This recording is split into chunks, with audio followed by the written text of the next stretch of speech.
Good evening, everyone, and welcome to the Public Health Medicine Training Webinar. I am very glad to have with us the heads of departments and representatives of the academic training program of 6 of our universities across South Africa. And I'm really hoping that they will provide you with some insight into the training platforms across the country for public health medicine to allow you to better navigate potentially applying for public health medicine registrar posts. So without further ado, I'm going to get into our speakers today. Our first speaker that we have is Dr. Lerato Pitso. She is a medical doctor and public health medicine specialist and also an advocate of gender equity and social justice in her current role as the Financial Director for Women in Global Health South African chapter. She is a seasoned health leader with more than 12 years of experience in the public health sector. Her areas of focus are preventative medical education, social communication, social behavioral change communication and theories, and she holds the current joint appointee position as the senior lecturer in the Department of Community Health, as well as a medical specialist post at Dr. George Mukhari Academic Hospital. In addition, she's also the academic coordinator for the Masters of Medicine in Public Health Medicine at Sefako Makgatho Health Sciences University. Lerato, I'm going to hand over to you. Thank you, Atia, and greetings to everyone. Like Atia said, so I'm Lerato Pitso, academic coordinator at Sefako Makgatho University.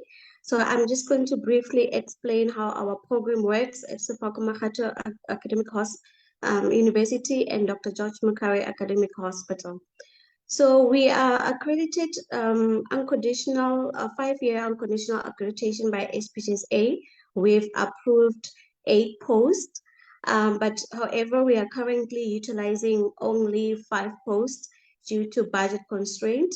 The hospital is currently paying 4 posts through the Department of Health. And then the 1 register is being paid through National Institute of Occupational Health. So our application is simple for any candidate that's wishing to come to Sefako Makgatho and Dr. George Mukhari Academic Hospital. Our process is simple of application.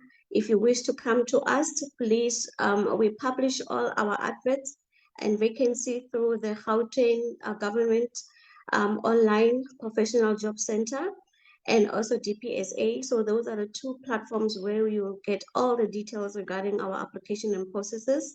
The requirement is also quite straightforward.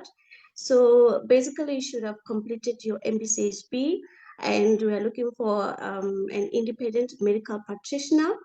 Any course or certificates in public health fields, whether it's diploma in public health or MPH or any other certificates in the public health field, is an added advantage.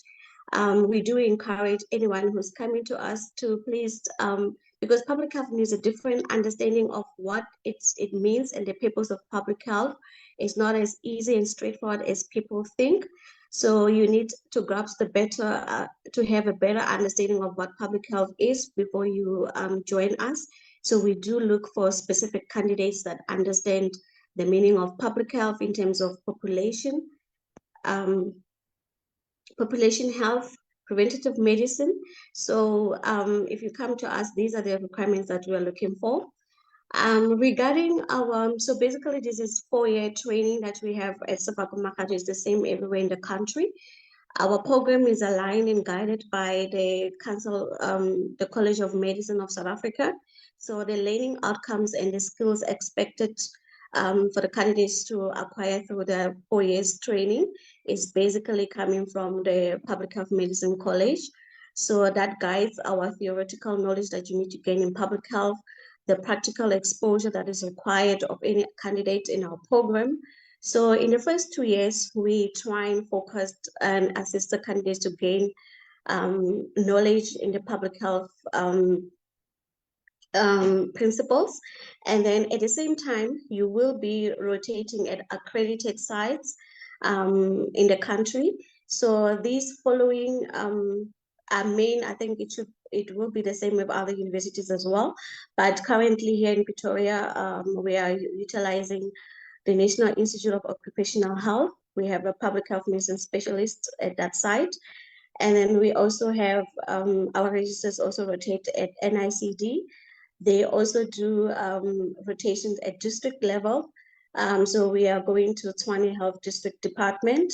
For hospital rotations, because we are paid by Dr. George Makari, so they will we assign them to Dr.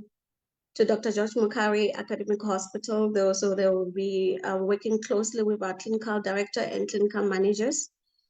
And also we have a rotation that we are doing now at Office of Health Standard as well, and National Department of Health. So there's different rotation depending on the nature of the candidate and where they see themselves in public health. But currently at SMU, our registers are rotating in the NHI Directorate at National Department of Health. And then lastly, we do have elective rotations based on your niche after you've completed these core rotations, and we are satisfied with your progress.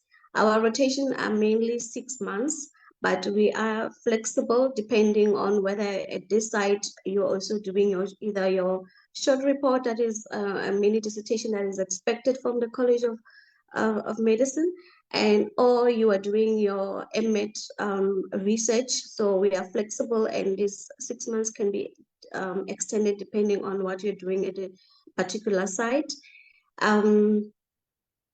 I think that's mostly so also if you come to us, you will be definitely involved in training and academic research in the department.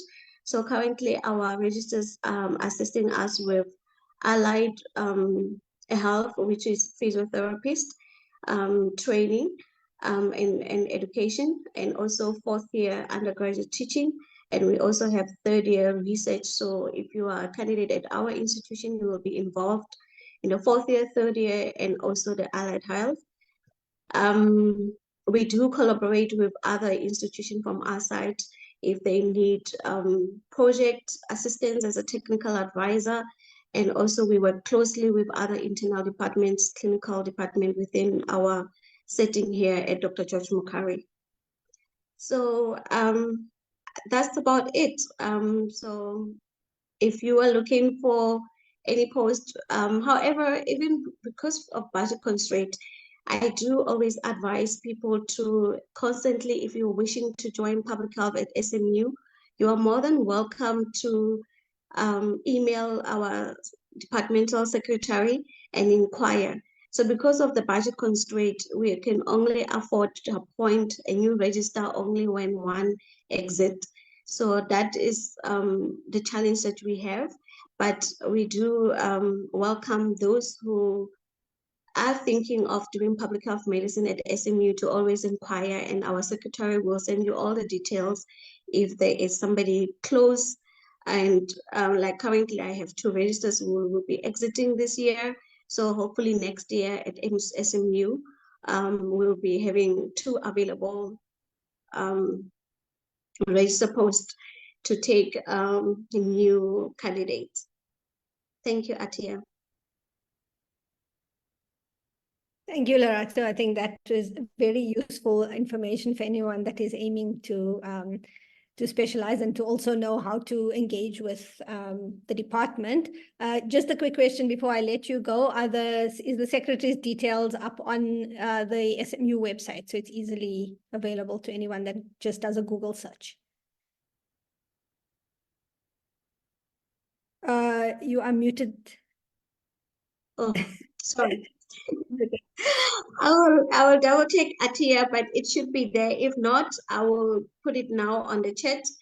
If it's not there, but we do some of the candidates that applied with the current post that we've just appointed one person last week. She's just started. So most of them, they do inquire through our department, and we send them the advert in due time when we have a post available. So I will put it on the chat now, her email address. Perfect. Thank you so much, Lerato. All right. So Moving on, we are going to Stellenbosch University now, where Prof. Hassan Mohammed works currently as a public health specialist at the Western Cape Government Department of Health and Wellness, as well as the Division of Health Systems and Public Health in the Department of Global Health at Stellenbosch University. In the Department of Health at Western Cape, he provides technical support for planning, monitoring, and evaluation, health systems reform, health information systems development, and outbreak response. At Stellenbosch University, he teaches public health to undergraduate students and runs a master's level clinical trials module.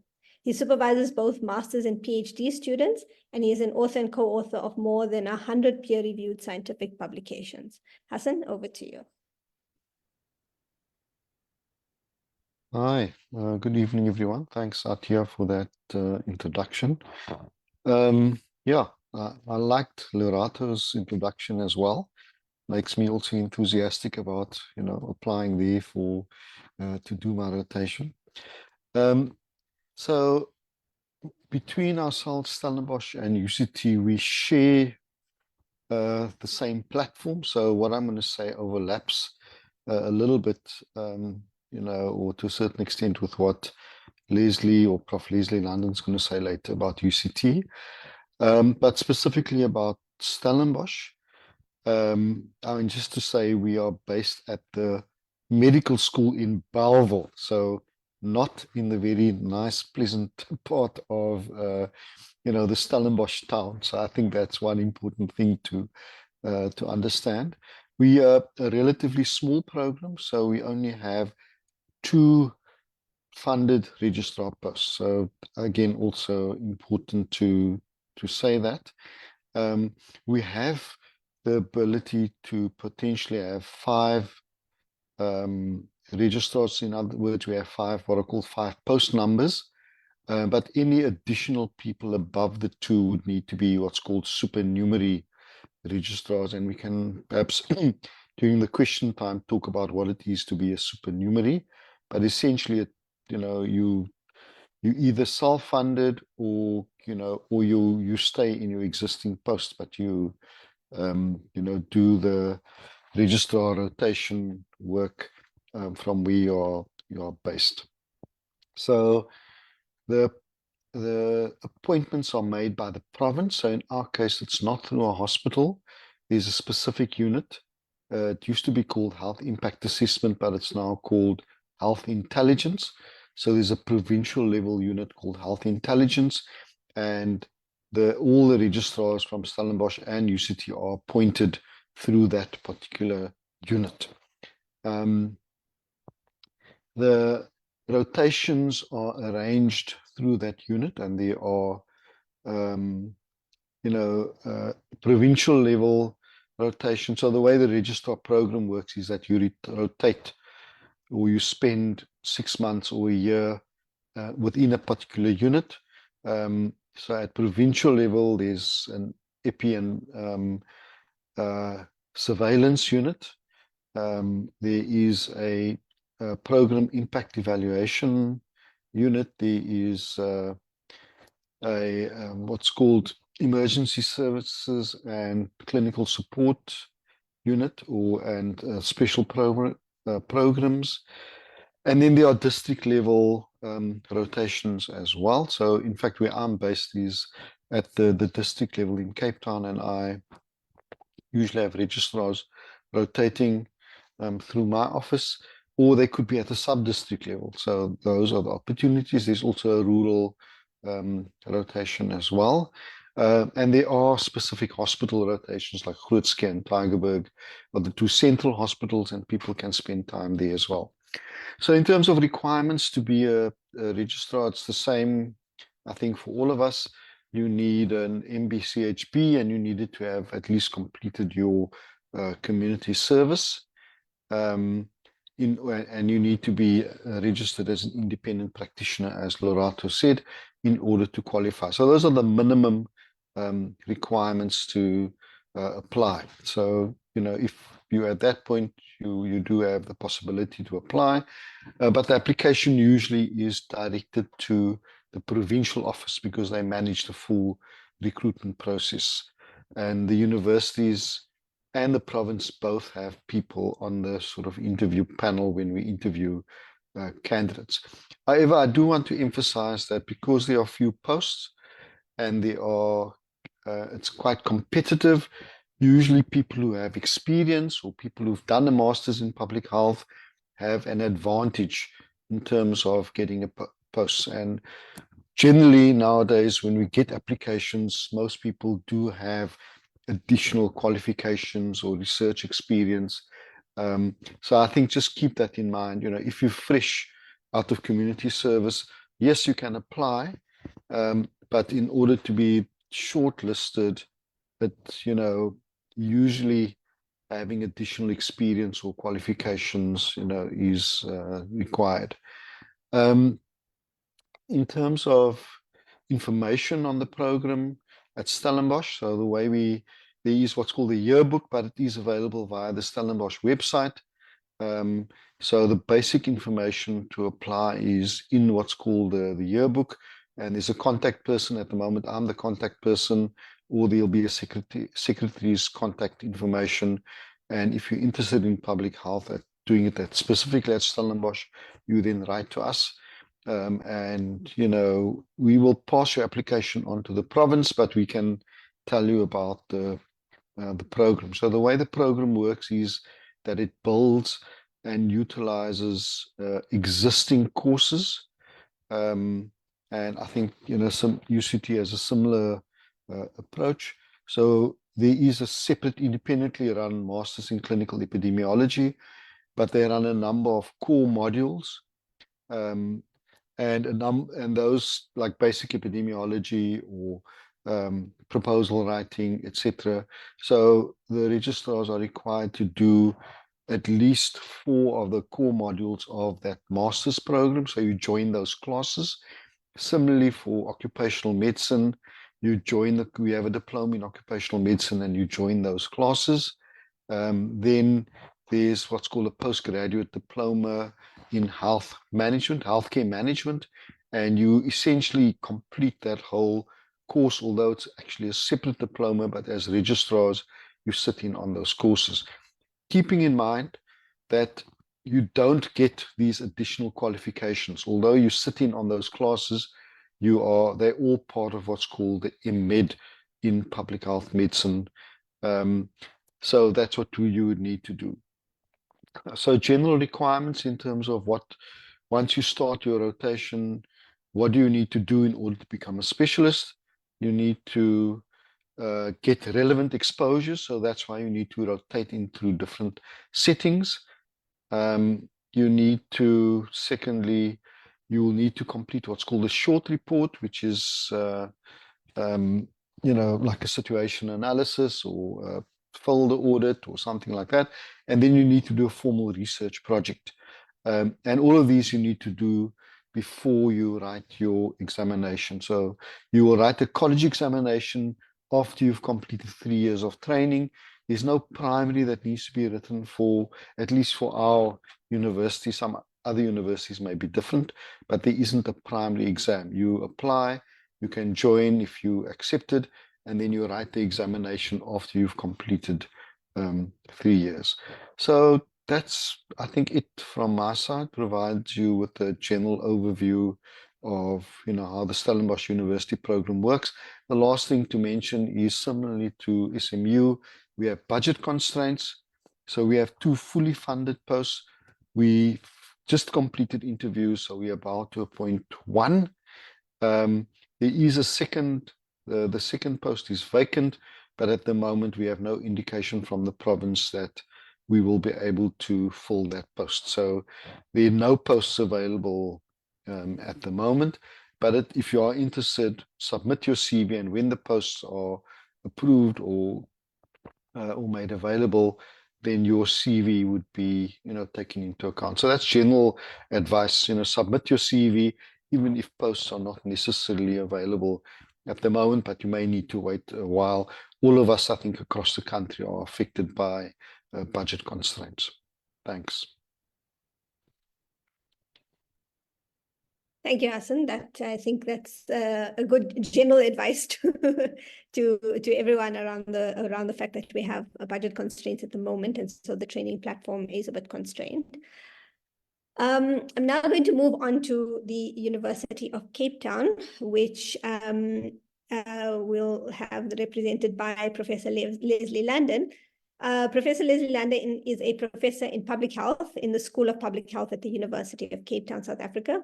He is the head of the Division of Public Health Medicine, and he leads the Health and Schools Human Rights Program, as well as an active researcher in the Center for Environmental and Occupational Health Research.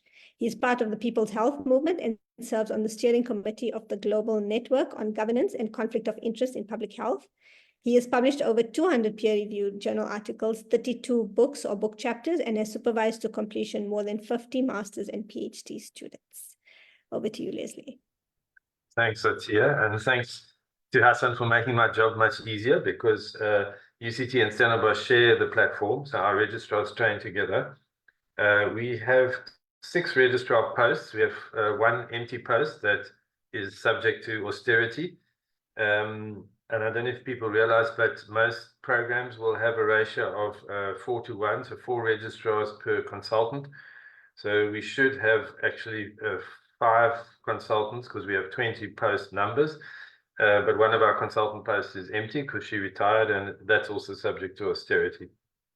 So the program is run through Health Intelligence, as Hassan explained, and students generally in our program tend to do their formal training programs early. So the first 2 years are sort of teaching heavy and service light, and in the last 2 years it's mainly service, so service heavy, teaching light.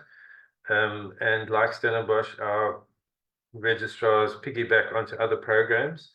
So if they don't already have public health qualification of some sort, they will do the Masters in Public Health, the epidemiology track.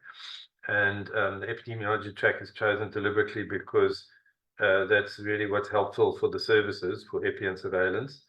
There is some flexibility in courses one can do. They also do the Diploma in Health Management, Senior Health Management, leadership now, but not the project. And for the MPH, similarly, they don't do a thesis, so it's you do the M.Med thesis, which is a mini thesis requiring 60 credits. Our students also can sit in on the Diploma in Occupational Health to get the relevant learning for the college curriculum, but we don't expect them to do the coursework or the assessments. And our students have also taken advantage of doing the Diploma in Health Economics, which is an online diploma, which gives them some formal health economics training. Like Stellenbosch and SMU, our students do undergraduate teaching. Our undergraduates are in 4th year. We do have undergraduates elsewhere, but the registrars really just focus on contributing to the 4th year program. The rotations, as Hassan explained, are either at head office or in the district, and sometimes in sort of unusual places in different programs. There's quite a lot of demand from the services for our registrars. So the director for Health Intelligence basically has the job of allocating registrars to different services, and he tries to get a spread of allocations and also take account of what particular interest registrars have, to the extent that it's possible. It's not always that feasible. So as Hassan said, the process is run through the province. You fill out a Z83, you submit the application. The posts are advertised through the block adverts, and it's usually would normally be around sort of July to September when the intake would come, with a view to starting in January, February. But given the current austerity and maternity leave and various other interventions, we're completely out of cycle quite often. So registrars the posts will be advertised when they become available. So that's why we recommend actually that anyone who's interested, and I'm going to paste this in the chat, would contact Sharon Ferguson, who is the administrator for UCT for our registrar program, to find out when the posts are coming available, and to send her a CV and contact details, and then when the block advert comes out, Sharon will alert you, and you're welcome to apply. I've also indicated Christine Roeder, who's the PA for the Director for Health Intelligence there. And we try and make sure they are both copied, because sometimes things fall between the cracks between the province and the university. And it's always good to have a backup. So basically, we have a long list of people who've contacted us about posts, and we make sure that when the advert comes out, we alert everyone. As Hassan says, it's unfortunately, or fortunately, depending how you look at it, very competitive. We get a lot of applicants for a very small number of posts. You think about it, 5 posts, and it takes 4 years. You're more or less advertising 1 post a year, and for Stellenbosch, it's 1 post every 2 years, more or less. So it's quite competitive. And there was a question in the chat which I tried to reply to. You know, what would advantage you? Well, any kind of public health training, any experience in the services that is not just clinical experience, but rather some kind of management or quality assurance or leadership kind of experience, which would help. It's hard to say, you know, what's key, because it really depends who applies, and if there's a very strong set of candidates and it's, you know, the bar is set higher. The basic minimum is not very hard. It's basically you finish your medical degree, you do your community service, and you are registered for independent practice. But when it's so competitive, obviously having other attributes is really an advantage. Having said that, that is just for the shortlisting. So the process actually works like this in the Western Cape. So you will get shortlisted based on your CV. So all those things that boost your CV will be counted towards getting shortlisted, but then the actual selection is a interview-based selection. It's how you perform in the interview. So once you're shortlisted, it doesn't matter that you have an MPH or you don't have an MPH, you're being interviewed. So I said we have 6 posts, 5 of which are filled. We have a number of people doing the rotation who are not in actual registrar posts. They're in provincial, or in fact one in the city, who with the arrangement of their line managers are doing the rotation. In other words, they're not in a registrar post per se, but they're in maybe a medical office post of some sort, but they are part of the program. And we also have old registrars, in other words, registrars who are out of the program who are still around needing to write the exams. And we have one supernumerary who's not South African, and she's finishing her program.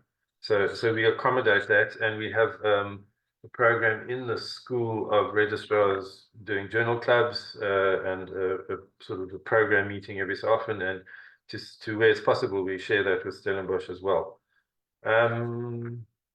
Yeah, I think that's it. You know, the registrars get to do quite a lot, depending on their own innovation. I mean, we had one registrar winning a provincial IT, couple of awards actually, for his sort of ability to create innovation in the IT space, and he's now actually working in the provincial data center.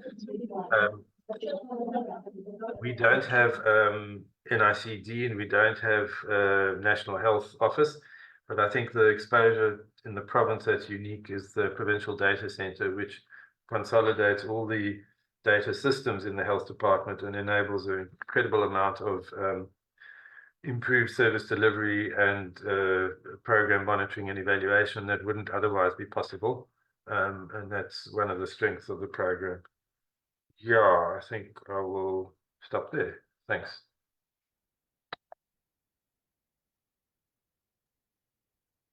Thank you, Leslie. All right, so I think we're going to get back to the supernumerary question because it has been brought up quite a bit. But before we do that, I'm going to go over to UKZN and hand over to Professor Naidu. So Professor Naidu is currently the head of public health medicine at the University of KwaZulu-Natal, Durban, South Africa. She has been an active member of our College of Public Health Medicine in the Colleges of Medicine in South Africa since 2003. And she serves on the steering committee for the KZN Department of Health Public Health Emergency Operations Center. She's a C2 rated researcher in terms of the South African National Research Foundation's rating standards, and her research interests are in environmental impacts on women and child health and workers' health, as well as health system strengthening. She's currently the training director of the DSI Africa NIH grant awarded to Harvard, Heidelberg, and UKZN, as well as the South African PI on 2 other international grants. So Noshni, over to you. Yeah. Good evening, everybody, and yeah, it's good to be here and to listen to the discussion, and to see so many people online as well who are interested in public health medicine. So at UKZN, with the discipline of public health medicine, we're based in the School of Nursing and Public Health. That's probably going to change in 2025, but with respect to registrar training, our posts are largely dependent on the Provincial Department of Health. So at the moment, we have 2 Department of Health funded posts, and we have 1 supernumerary registrar who is also based in the public health sector. Because of the budget constraints, we haven't actually had a registrar post in the last 2 years. And like in the Western Cape, when a registrar graduates, then a post becomes available to us. But as they've been cutting posts across the board, we've found that one of the specialties that gets cut first is public health medicine. The actual adverts for the registrar posts go out through the Department of Health. So there's a bulk advert for all registrar training posts in the different specialties which applicants have to respond to, and that's handled by the Provincial Department of Health, and we sit on the interview panel. So there's a shortlisting process. All of the applicants have to be registered with the HPCSA for independent practice, and they have to have had clinical training in terms. I've seen a question about clinical training, and yes, so they would be clinically trained as medical doctors. In terms of the institution and what do we look for in public health medicine registrars, so we do tend to look at what your past activities were.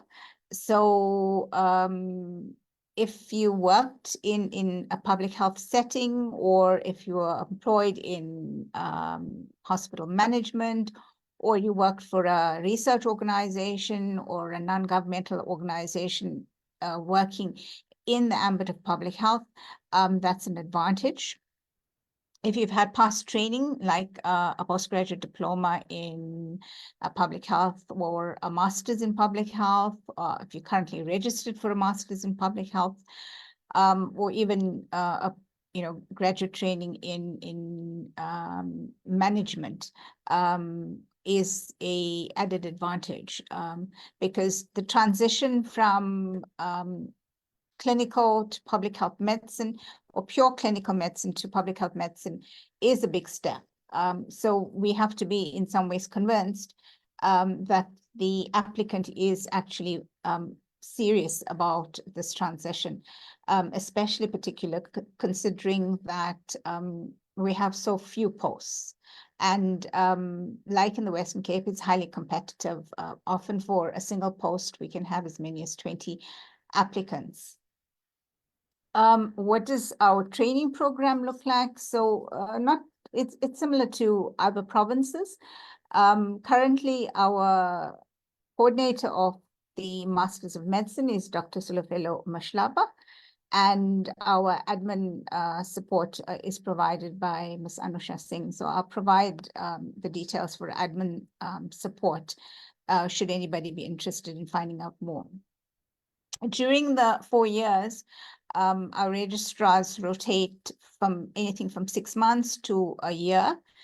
through different attachments. And the attachments, we particularly focus on hospital management. We also rotate them through the district health office, where they work with the district health office teams. And then there's the provincial attachment. And with the provincial attachment, they tend to be attached to a specific directorate. There's the, we have the, at the moment, the National Health Insurance team at Provincial Department of Health was required the assistance of the registrars to a large extent, and where there's been considerable learning for our registrars.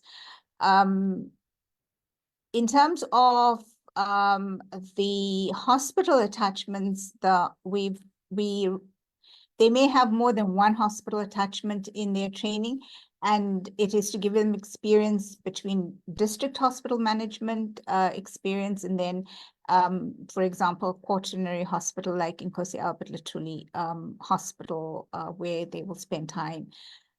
We've also have other specific hospitals which may focus on specific types of care, like long-term TB and acute psychiatric services. And if there's a specific learning that we think the registrar will benefit from, then we'd consider their attachment in that site.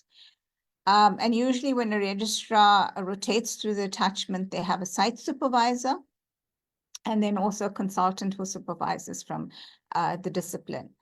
In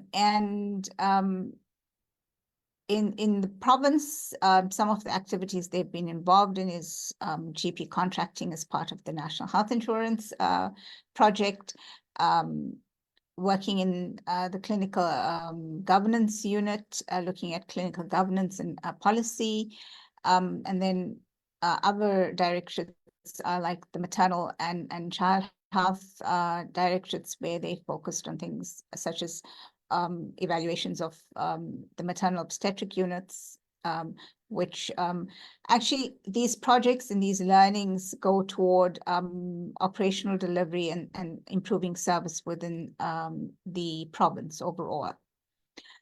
So that's the attachments. Then there's the learning, and a lot of, in terms of the academic learning, and that usually is to a large part in the first 2 years of the registrar training program, where they are expected, they register for an MEd, but they're expected to take modules on the Masters in Public Health to give them the exposure, but also to develop the skills in EPI and biostats, health systems and policy, and health services management.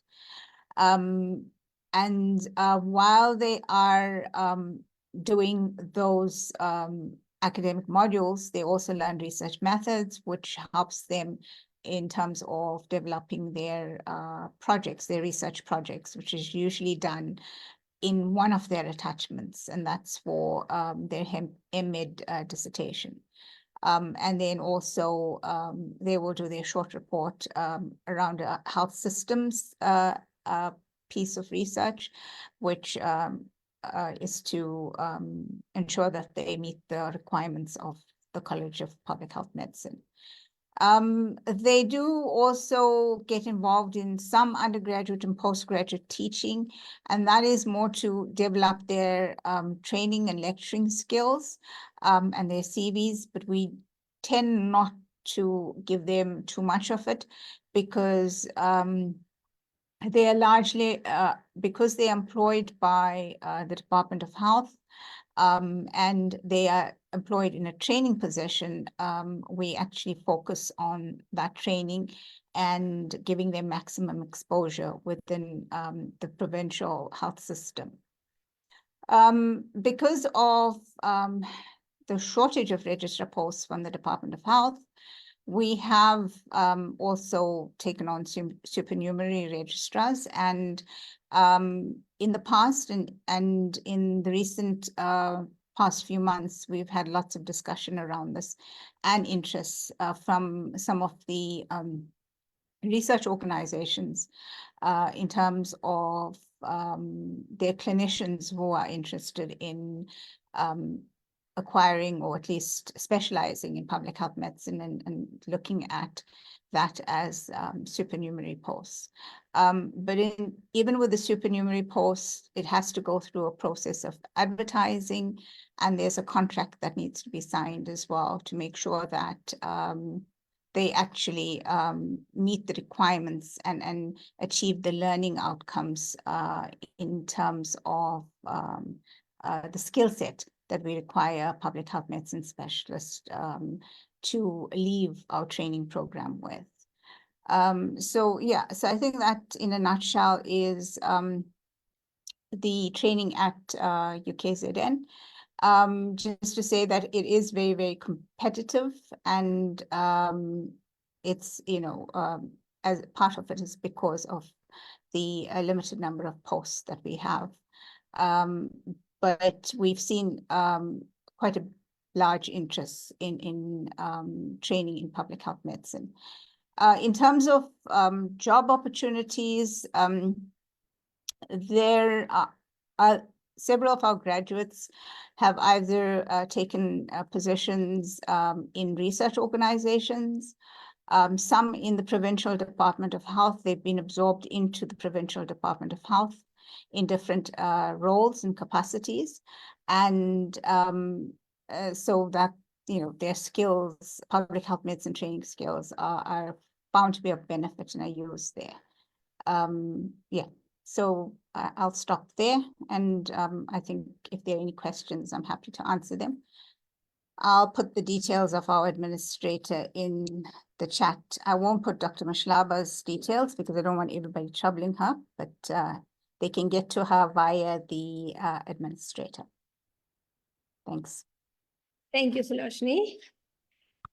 Okay, so yes, I think I just want to say for those, I know there's quite a few people watching on the live stream. You can submit your questions on the live stream as well, but I will send through some of these details that are being put in the chat, and for the questions in the chat as well, we will be addressing them live. So I'm going to now move on to our final speaker for today. Representing Wits University, and Dr. Harsha Sumaru is a public health medicine specialist with a background in clinical care, HIV research, and health management. She currently holds a joint appointment post at the Department of Community Health in Wits School of Public Health, as well as Charlotte Maxeke, Johannesburg Academic Hospital in Gauteng, where she coordinates the PHM Registrar Training Program. She's also a member of the College of Public Health Medicine in the College of Medicine of South Africa, where she chairs the PHM Curriculum and Assessment Practices Subcommittee. Harsha, over to you. Thanks, Atia, and good evening, everyone. So yes, like Atia said, I coordinate the Public Health Medicine Training Program at the Wits School of Public Health and Charlotte Maxeke Joburg Academic Hospital.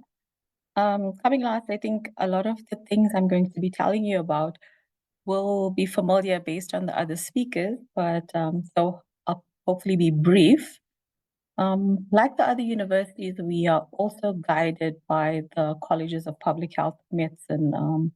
So the curriculum is based on the guidelines at that website. And I think, so to start off with, in terms of our posts, we have 8 training posts at the moment, and all these posts are joint appointment posts. They're based at the School of Public Health and a service delivery point within Gauteng Department of Health. Majority of our posts are based at Charlotte Maxeke Hospital. We've got 5 posts there. And then we've got 1 post at Gauteng Department of Health, 1 at the City of Johannesburg, and 1 at Baragwanath Central Hospital.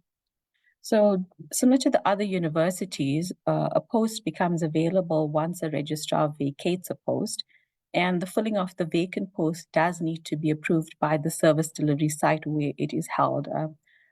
Fortunately, we have not been affected by the austerity measures at the moment, and we hope to be advertising 1 or 2 posts in the next few weeks. Then, so I'll try to, I did see some of the questions in the chat, and I think with Atiya's questions, I'll try to add some detail and try to answer those as well.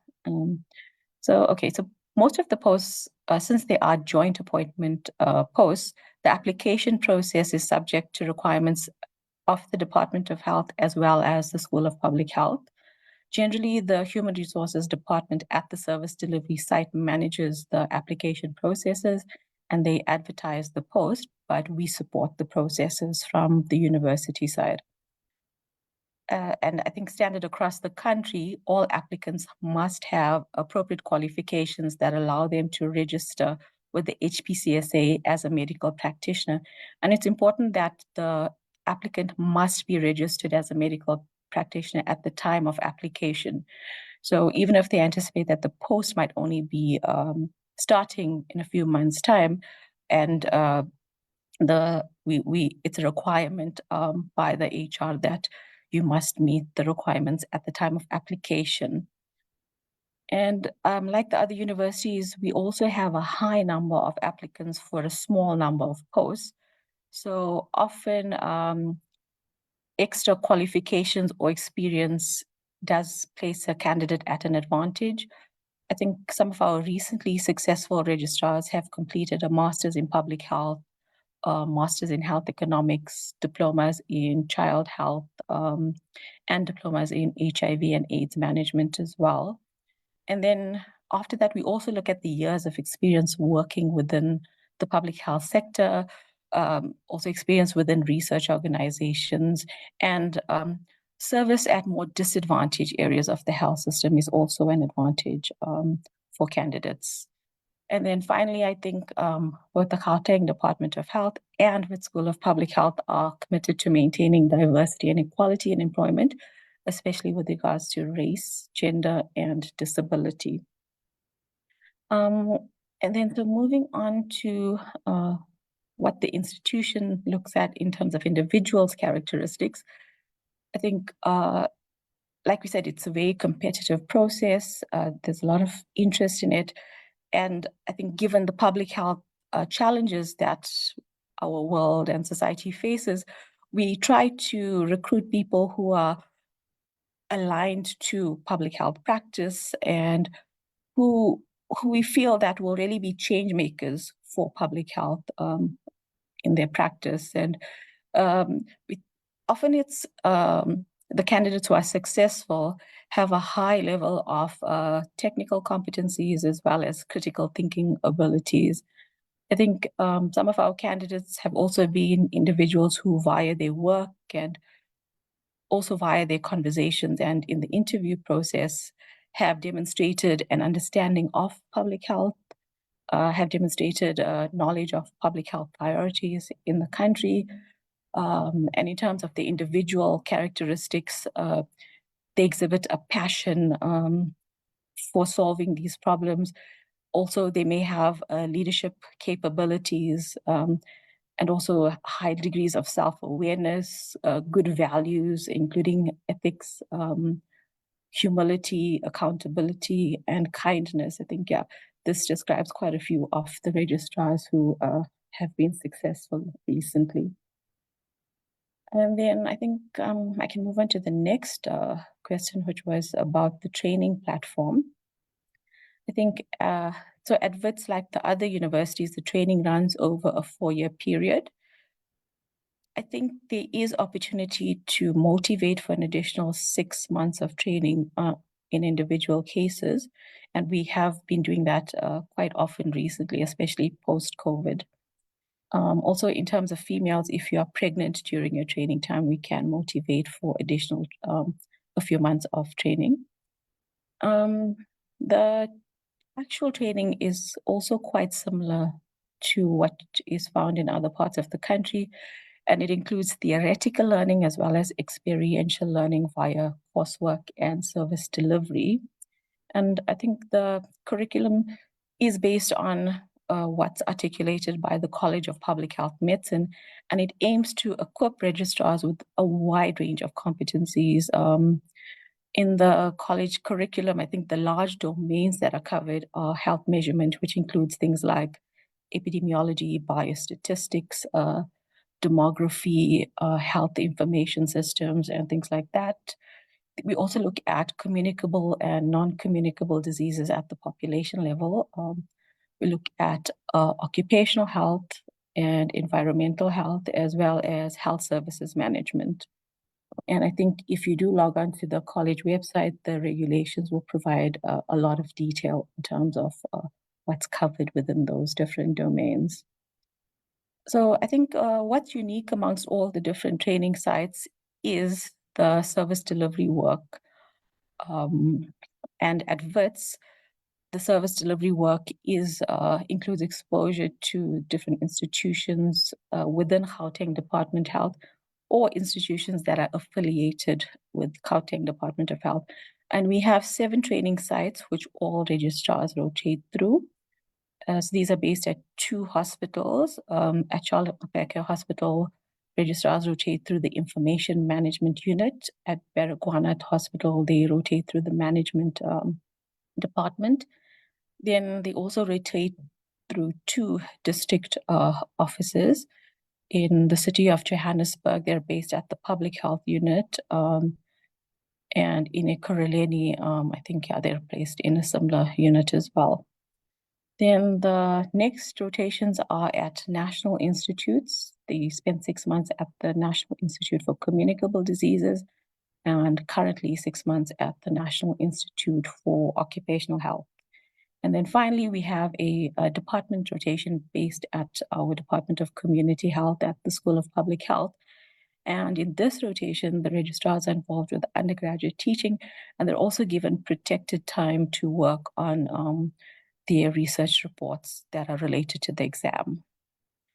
So yeah, I think that's 7 rotations. The training time does make provision for 8 rotations. So the 8th rotation usually is at Charlotte Maxeke, but there is also opportunity to motivate for a different rotation that's outside of the standard 7 based on a special interest, or if it's related to a registrar's research project, or especially in the final rotation, if it's aligned with future potential career opportunities for the registrar.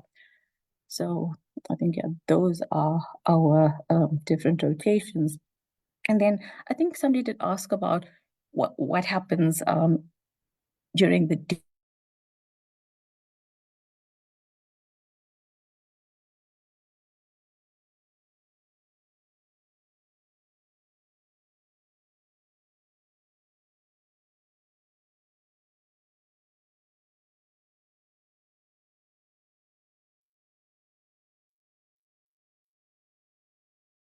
Did I lose Harsha or? Yeah, I think she froze. Yes, we all lost her. Just double checking. Okay, hopefully she will join us. I think it may be I see she's still on, but hopefully she will rejoin us. But I see that Sammy has joined us, so I'm going to then hand over to Free State University. So, sorry, let me pull this up quickly. All right, so we have now our actual final speaker. Dr. Sammy Mokoena is a public health medicine specialist with a wealth of experience in managing health services. He has a strong interest in clinical management, policy development, occupational health and research, as well as extensive experience working for the Department of Health in the Free State, and played various leadership roles in the department. He has recently held the position of Deputy Director General for Clinical Services in the Free State Department of Health. And he's now the acting head of Department of Community Health at the University of Free State. In addition, he holds positions of senior lecturer and medical specialist at the University of Free State, coordinating the undergraduate and postgraduate training and research. Sammy, over to you.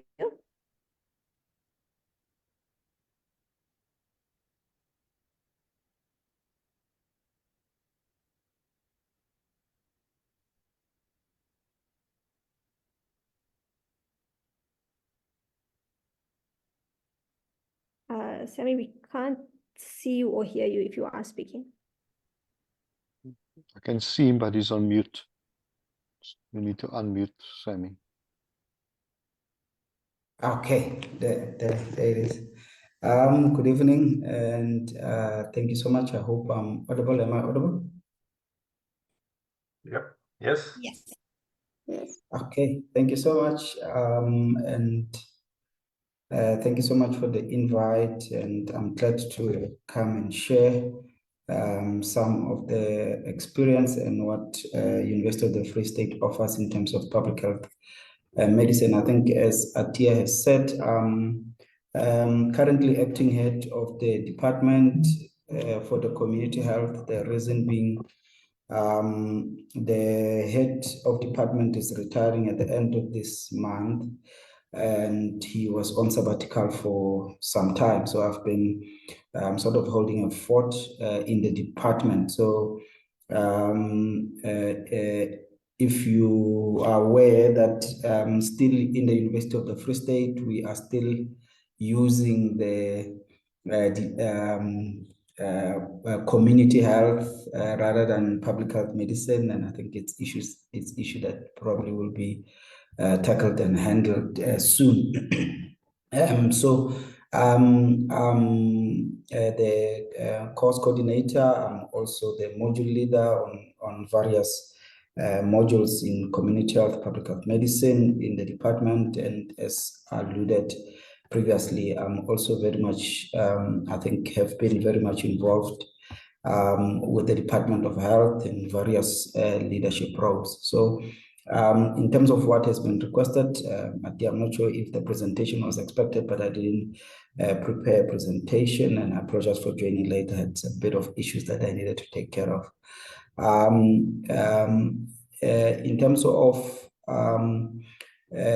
currently in the department, as I said, the current setup, it's me and Prof, and we have other affiliated lectures. Biostatistician, Dr. Chikovu, who's working with us, Dr. Landi Swart, who's also a leader, a module leader in terms of undergraduate program in the University of the Free State.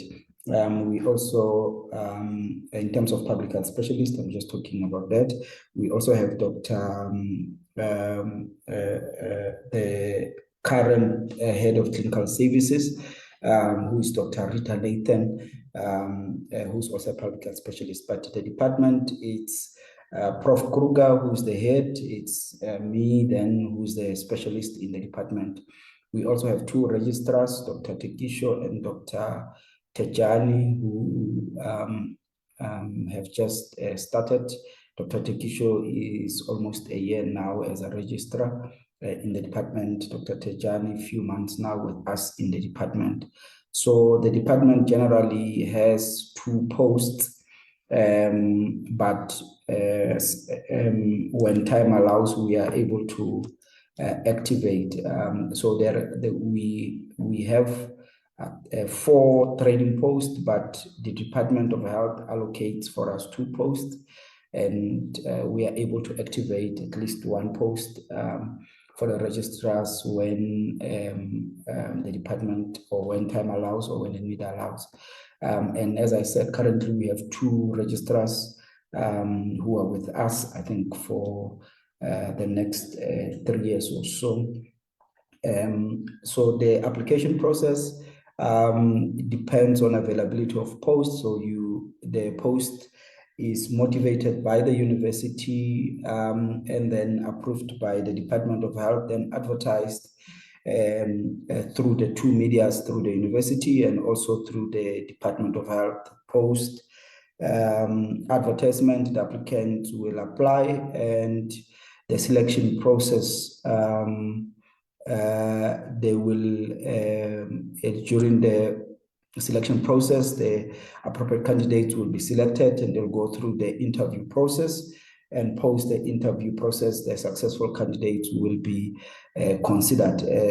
As I said, this all depends on the availability of posts. The general requirements, obviously, you must have completed your MSHP degree, and also at least have completed your community service. And a lot of times we put 1 year experience as a medical officer. There's always added requirement if you have MPH or health service management course or MBA, but that's just an additional requirement. It's not always a requirement, but also one of the most important part is that you must have at least an experience in health service management, clinical management, epidemiology, etc. So those are just the general requirements. So you follow the application process up until the approval has been granted and the post has been approved. Then you will be informed and then accepted as a candidate for the registrarship in our university. So you know that our university, we have the School of Clinical Medicine. So we have the Faculty of Health, and Faculty of Health has 5 schools. So community health falls within the School of Medicine. In terms of the program itself or of the community health, we have various rotations. So usually the first 2 months is the orientation and theoretical sort of knowledge that we focus on for the first 2 months. Then you'll start your rotation. Usually the rotation first is hospital-based in terms of Universitas Academic Hospital, Belenomi, Tertiary Hospital, and also we have National District Hospital. So this offers an experience of health service management within the academic setting, within the tertiary setting. Belenomi also is sort of the regional hospital in terms of now the Department of Health within the Mangaung. And then the next one would be the next rotation. You rotate within the Free State Department of Health, the provincial office.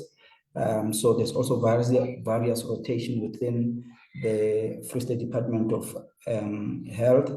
That would be first you rotate in the unit of research, monitoring and evaluation under the Dr. Chikovu, who I said is a biostatistician of the province, but also in the department. So the rotation mainly focuses on information management. It focuses on research processes, data analysis, data management, but it also focuses on the general research within the unit. Then there is another rotation that is 6 months within the Provincial Department of Health. You rotate in the strategic planning department. You also rotate within the finance department. You'll also rotate within the unit that deals with programs. So programs includes maternal and child health. It includes the HIV. It also includes HIV and TB unit. It also includes the CDC unit within the department. Then you also have a rotation again with, in the district office. So in the Mangaung district office, where the rotation, you work in the district office with the district clinical manager and the district manager themselves, overseeing the district. So you do district health services there. So that's the rotation. Then the other rotation is the environmental health, which includes the municipal health services. So you rotate at the provincial office, where for 2 months you work with the environmental health officers within the department in terms of the work that they do, the hospitals and so on. And then for the next 4 months also, you'll do the rotation within the Mangaung Municipal Health Office, which is very much effective. So they because it's run within the metro, so they quite deal with a lot of issues in terms of the environmental health. Then the other rotation is within the hospital itself, which is the universitas, where you will be doing the occupational health. We have an occupational health that is running within the hospital. We have our occupational health practitioner who's part of the department, who's running the clinic there. So you rotate within the clinic. So the clinic itself has various rotation itself, where you'll be able to rotate through ENT, you'll rotate through lung, you rotate through rehabilitation services, you rotate through occupational health and safety, infection prevention control, IPC, and also the quality office. The other than rotation of health service management, you rotate within the CO's office and within the head of clinical health services office for both the universitas and also the Belenomi and National Hospital. So I think in brief, that's the rotation that we run within the University of the Free State. So that's the expectation that I think you would have. I don't know if I covered all of it, Atia. Thank you, Sammy. I think that, yes, that was great. You have covered all of it. I think that's a lot of information for anyone who wants to come to the University of Free State, and I hope they do apply.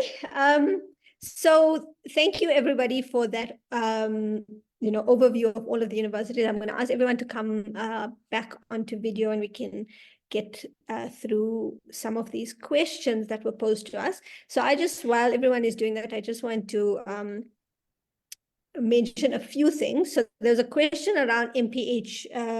Is there going to be an MPH series? Yes, there will be. It will be held in 2 weeks' time, exact time slot. And I will send the flyer out after this, again, with 6 universities across South Africa. And then just to mention with regards to our universities for public health medicine training, there are 2 other training sites, which is the University of Pretoria, who couldn't join us today, and Walter Sisulu University, who is still waiting for some of the accreditation, and they will have, if I understand it, 6 posts when they do so. I will also email that around when they have the accreditation in place. And then there was a question on the day in the life, and I saw, Leslie, you've said to speak to the registrars, which is a really great idea.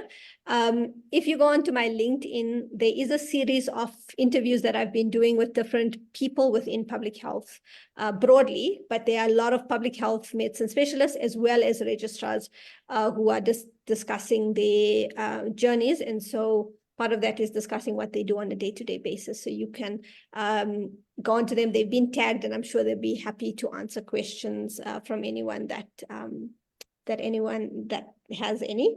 And then the last was around the question around medical management. So yes, the College of Medicine, College of Public Health Medicine is setting up a diploma in medical management. It's still waiting accreditation. And so there is a South African Medical Management Society that is being set up, as well as this diploma.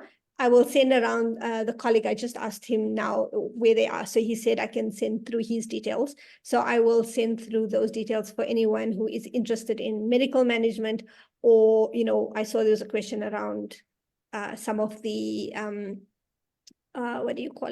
some of the interest or experience in medical management while you are still working in clinical practice. So that is also a potential avenue for anyone. Okay, so we had quite a few questions. I'm going to say hopefully we can get through all of them. And the reason why, I know you all have been answering diligently in the chat, but I think for people who are watching the stream and for anyone who might watch this recording later, just to, go through some of these questions. So I think, there was some questions around ideal candidates. And I think Leslie was saying that there isn't such a thing as an ideal candidate. It really is on a, candidate to candidate basis. The process across all of the universities is quite standard in terms of, the way they, assess candidates in terms of the questions that are asked, but obviously different candidates come with different strengths or weaknesses. And so maybe just some reflection. I don't know if anyone wants to specifically talk about, I know you've covered it somewhat, but like, what are some of the things that candidates can do? Does your university have short courses, etc., that people can, do to at least get a bit of the language around public health? Because I think in that helps you when you get to an interview, is to be able to speak the language around public health. So I don't know if anyone wants to specifically take that question. Suloshni? Yeah, just to say that, well, we don't run a lot of short courses because there's so much of teaching already that happens. But they can take modules for non-degree purposes. So, for example, they can take a module in health services management, or they can take an EPI module, which teaches them, the basics of EPI, including surveillance and those aspects, which will help them. So when they doing their maybe the community service, if they want to take something that gives them that sort of exposure. And so that obviously gives them a boost in terms of their CV when they apply for a post with us. Thanks. Thanks, Suloshni. Leslie and then Harsha. So we also don't have short courses, and but it's actually quite interesting. So some candidates actually go and find the courses online, good courses online. And then sometimes candidates will start an MPH, and then in the course of doing the MPH, they'll switch to the registrar program. So starting the MPH is certainly a signal to the selection committee that this candidate is really interested. It's also possible in some of the academic institutions that there are other kinds of academic programs going on. So in our setting, we have a once a week seminar, so I often encourage anyone who's interested, if they want to join. And now, of course, it's often mixed, like hybrid, you can join online. So if you get into the sort of academic life of a department, it also helps. And there are often, other kinds of short courses. I just had somebody contact me who asked about research, and they're based in Eastern Cape Hospital. So I've contacted some other consultants about whether they know of any research there, and they're going to link up with somebody doing some, women's health research in the area where they're doing their community service. So there's no simple answer to that, but there are different ways of trying to acquire sort of those skills. Thanks, Leslie. Before I go to Asha, quick question.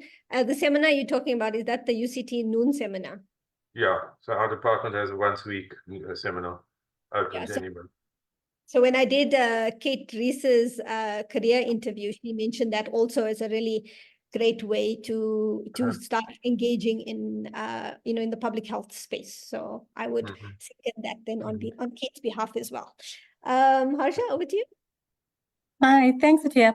I think, so from my side, if somebody is passionate about public health, with the background that it is difficult to get a post straight up, I think try to align your career path and your choices with public health related courses as well as work experience. In terms of us at Wits, I mean, in one interview, we usually, in the last 4 interviews, the number of candidates have ranged from 35 to 56. So it is quite difficult. We've accepted candidates who have completed a postgraduate qualification in terms of the shortlisting. So I would encourage people to start an MPH. If you know this is your goal, start an MPH, because when you do get a post as a registrar with the background of an MPH, your registrar time is going to be much easier, and you'll be able to go more in depth in terms of the training and the work that you do as a registrar as well. And then in terms of job opportunities, I think try to get something in the Department of Health to understand the health system better. Try to find jobs at the district office or in research institutions. Sometimes some of our candidates have worked within NGO spaces that support the Department of Health as well. I think there's a lot of posts for medical officers within a lot of the NGOs as well. So I think, yeah, just try to align your path to public health related training and work experience. And then I think the other thing I want to say is if you really are passionate, don't give up. You will get the post. Thanks, Asha. So yeah, I think that's an important point around not giving up, because as you all may have heard, that there are fewer posts than we all here would like. We would love to have more training capacity, but there are many ways to public health, and even within public health, as you know, my colleagues are saying, in terms of your next steps after you complete either your specialization or your MPH. So you can definitely work in public health. It's just a matter of trying to figure out your exact path.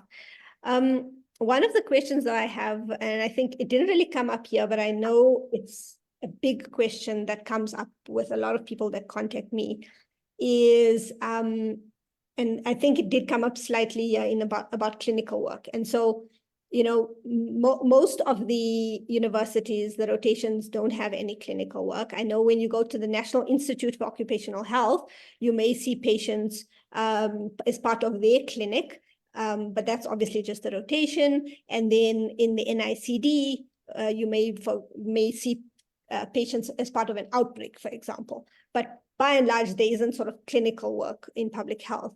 What I'm leading up to is that there's usually a question around overtime.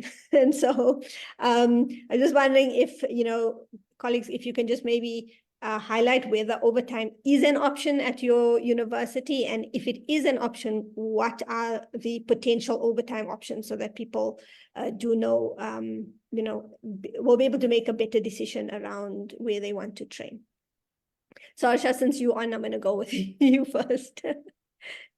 Okay, great. So yeah, there is potential to do overtime as a registrar training at WITS.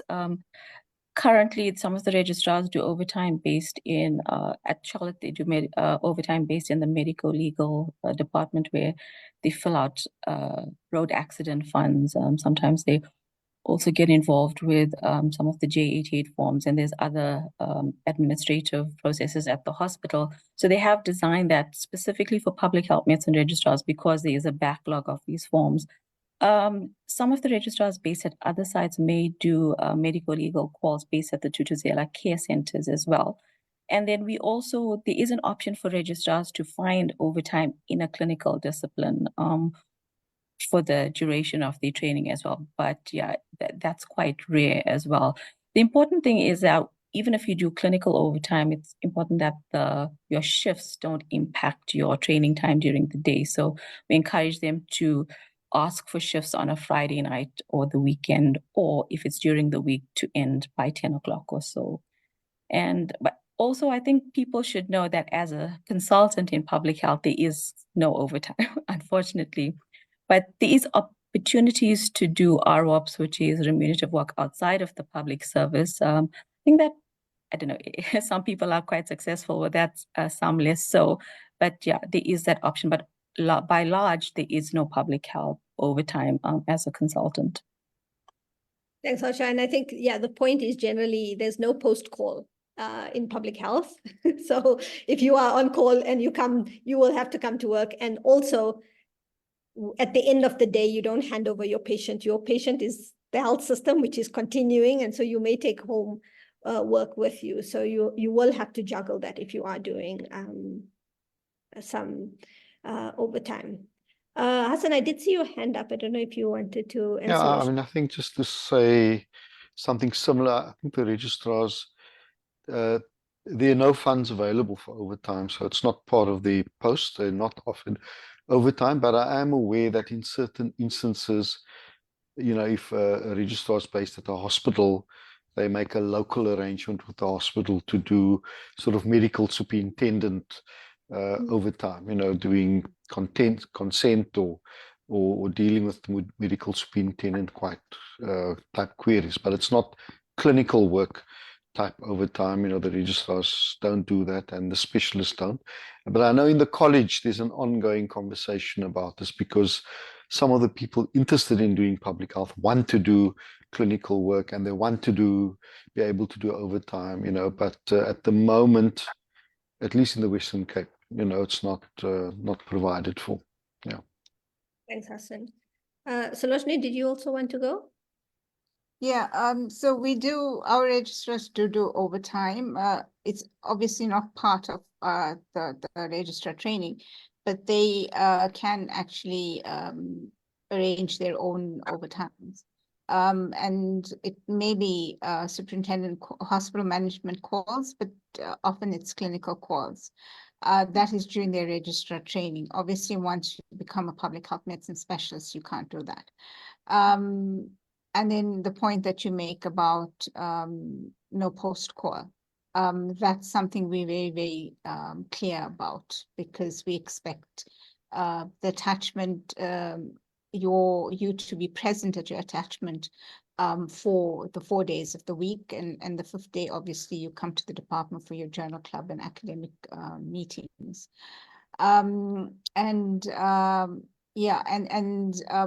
Yeah, I think that point that you made about, you don't hand over your patient. I've often had registrars speak to me about this, where their friends who are in clinical medicine are finished, done, dusted, and go home by about 2 or 3 in the afternoon, and they find themselves working in the evenings. They're working sometimes on the weekend to try and finish a report or try to work on some data analysis, dependent on what operational project they're working in. So it's very different from the sort of 8 to 4 sort of work that pure clinical registrars may do.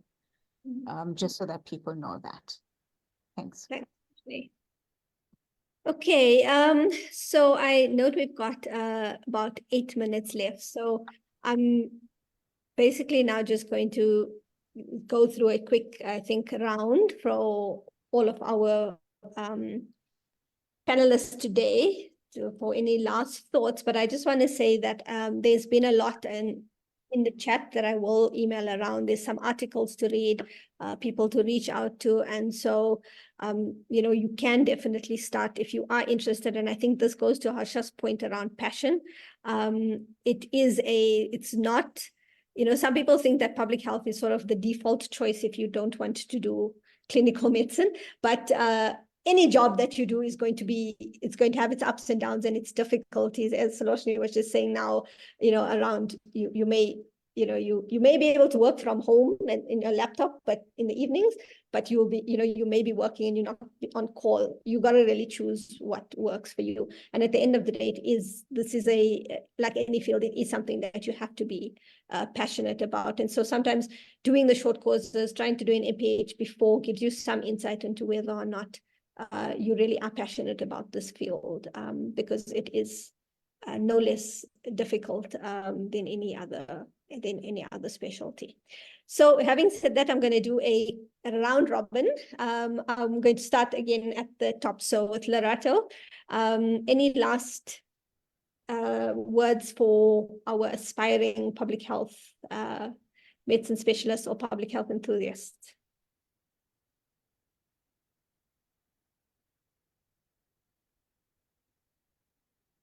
Lerato? Oh, I think she's dropped off. Okay, Hassan, over to you. Yeah, thanks for arranging this session, Atya. Just a couple of points. Someone asked about whether public health is family friendly, and I think, as Leslie's answered in the chat, yes, it is. You have more control over your time, but it can be quite busy. So can be a 9-to-5 job or a daily job, but often there's work that one takes down. When you're studying, you have assignments to do and so on, but you can decide when you do those assignments. So we do work after hours, even though we don't get paid overtime, but there's more flexibility. And yeah, so I think relative to other specialities, it is friendly.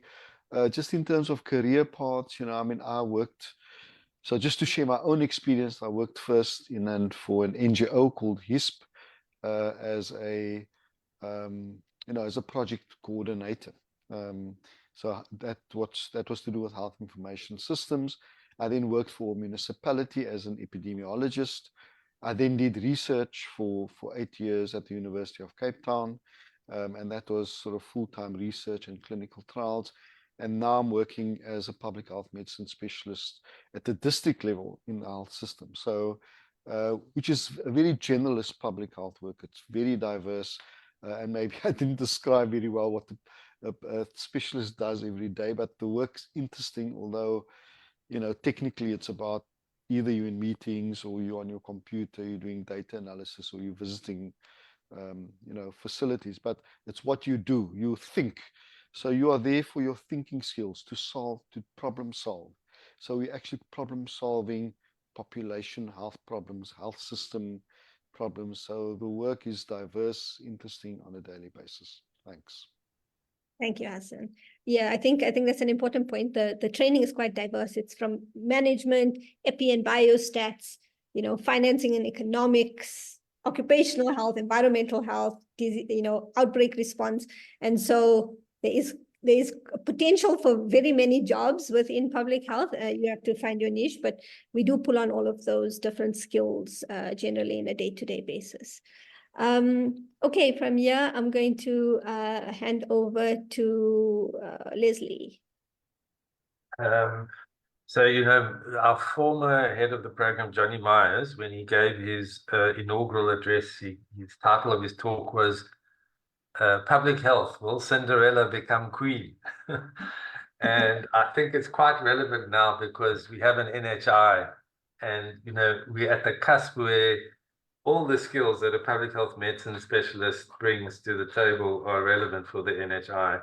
And it's a real opportunity. And, with the questions about career pathing, if the Department of Health actually understands its stewardship role, there will be many jobs for public health medicine specialists if the NHI is implemented properly. If it's implemented as just a financing mechanism and just in the most crude way, well, it won't work. But let's hope that there's an opportunity now for our graduates to really make a difference in that sort of transition. That's the only comment I wanted to make. Thank you, Leslie. I see Lorato's back with us. Lorato, any last comments from you? I just want to say that those who are wishing to come to SMU, we are in Garankuwa. I forgot to mention that. So it's a rural university in the location, but it's quite safe to drive here. And then they are keen to have more facility and join us here in SMU in Garankuwa. Thank you. Thanks, Lorato. Sammy, any last words from you?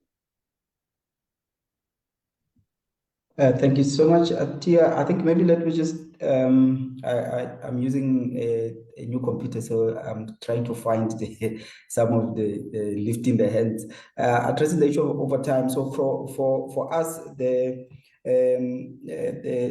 training does not usually, we don't really offer overtime, but that can be arranged with the Department of Health. So currently all our registrars are on group 3 overtime, so they do group 2 in terms of the clinical manager on call for the academic hospital under the supervision of the head of clinical services and the CEO. They also do occupational health calls in terms of injuries on duty, then if there are risk assessment, or even if there are any outbreaks to assist. So that's sort of what we offer. I think we look forward for candidates who are interested.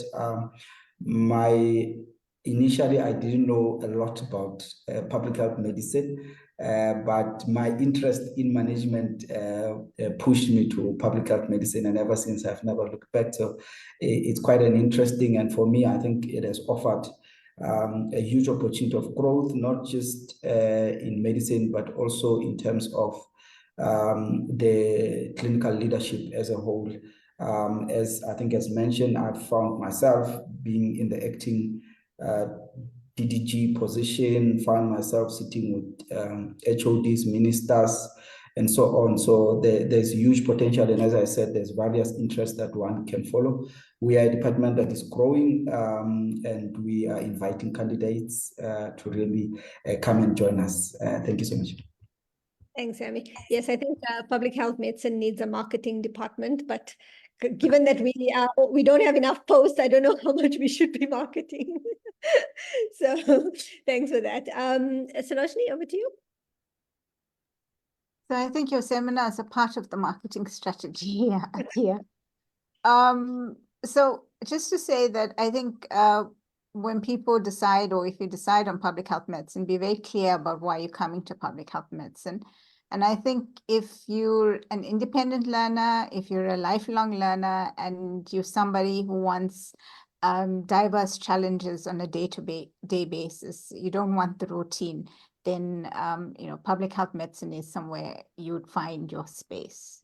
So I think, yeah, that's all I've got to say. You've got to reflect on it and think about it. Thanks. Thank you, Sarojini. And Harsha, last words from you.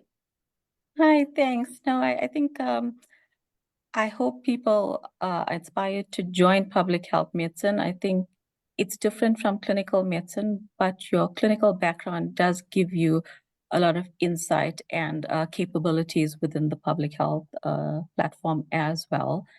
And I think, from my side, I think I wouldn't do any other specialty.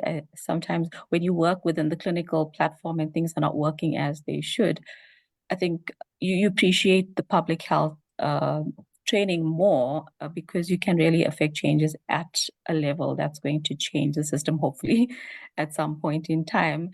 I think Leslie mentioned our country is at a very critical movement where we might be moving towards an NHI-funded system, and hopefully that's going to impact the system itself. And in turn, hopefully there will be many, many more posts for public health medicine specialists. And I think it's a very rewarding field, especially at this moment in South African history. So I hope people are interested. And also I'm going to advertise a little bit. We have one post that we'll advertise in the next few weeks, and hopefully a second one if it is approved by the training side. So yeah, I hope people will apply. We look forward to having you in our department. Thank you. Thank you, Asha. So yeah, I think, just one final point from me to pick up on Harsha's last comment is that even if you go do a short course or an MPH and you don't pursue the specialization, the skills that you learn in those courses, you can still apply in your clinical practice in the spaces that you work in. So you will understand, a lot more about the health service and the system that you're working in, and be able to apply that also to sort of clinical care. So, it's not a lost endeavor if you do decide to pursue it and then realize that you still want to stay in clinical care as well.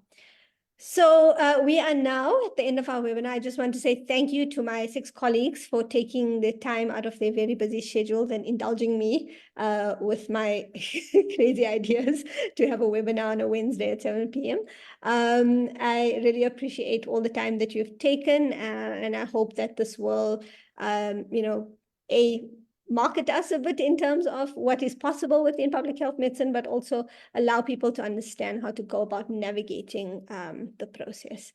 And to everyone watching out there on the live stream, as well as to the people in the room with us, as I said, I will be circulating some of these links and resources, and we hope that we will see some of you in the public health medicine spaces.